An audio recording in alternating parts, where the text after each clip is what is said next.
ထံပစ္စယုဒေသ24ပစ္စည်းနှင့်မြမပြန်မေတ္တာကိုဟေတုပစ္စယောကောင်းသောအကြောင်းတရားကုသိုလ်များတို့ပွားကြပါစေအာရမဏ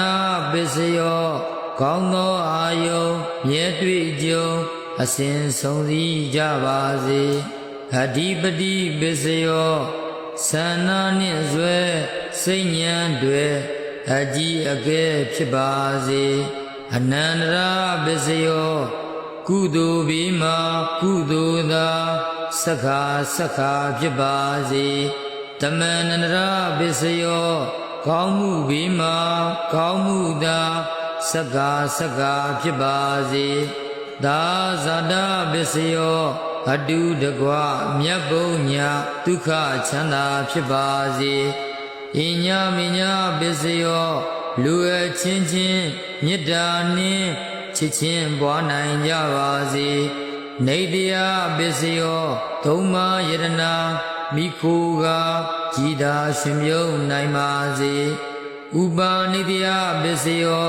လောကုတ်ကိုလီတရားမီကုသိုလ်စီသာသွားနိုင်စေ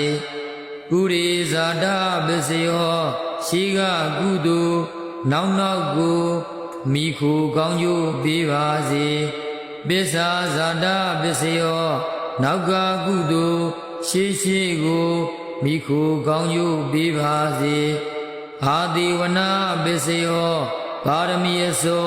ပွားကြည်ယုံအထုံမြင်နိုင်ကြပါစေကမ္မပစ္စယောကောင်းကျိုးပွားရန်ကောင်းသောကံမြဲမြံပြုနိုင်ကြပါစေဝိပါကပစ္စယော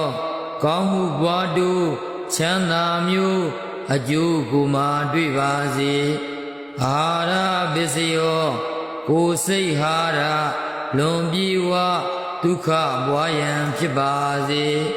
အိန္ဒိယပစ္စယောစိတ်ကိုစိုးပိုင်အမြဲနိုင်ကြံ့ခိုင်တန်ဆွမ်းနိုင်ပါစေသာနာပစ္စယောဘေးကင်းမှုယံမေတ္တာဇံရှင်သန်ဤမြကြပါစေမဂ္ဂပစ္စယောနိဗ္ဗာန်မြော်မှန်းမဂ္ဂင်လံရှောင်လန်းနိုင်ပါစေ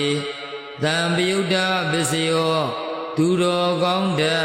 ကောင်းရှင်ဆက်သူမြတ်နှင့်သာတွေ့ပါစေဝိပယုဒ္ဓပစ္စယောမကောင်းမှုများဘေဂါရှာတရားမြတ်စွာပွားနိုင်စေအဋ္ဌိပစ္စယောကောင်းရာဒုက္ခတိလာယာရှိပျော်သည့်စိတ်ဓာတ်ဖြစ်ပါစေနတ္ထိပစ္စယောအဘေဒုက္ခတိမရောက်ရှိဝေသည့်ကိုယ်သာဖြစ်ပါစေဝိကတပစ္စယောကိုယ်စိတ်ဆင်းရဲဝေကွာစေအမြဲချမ်းသာကြပါစေအာဝိကတပစ္စယောကိုယ်စိတ်နှဖျားလွန်ချမ်းသာမကွေမကွာဖြစ်ပါစေ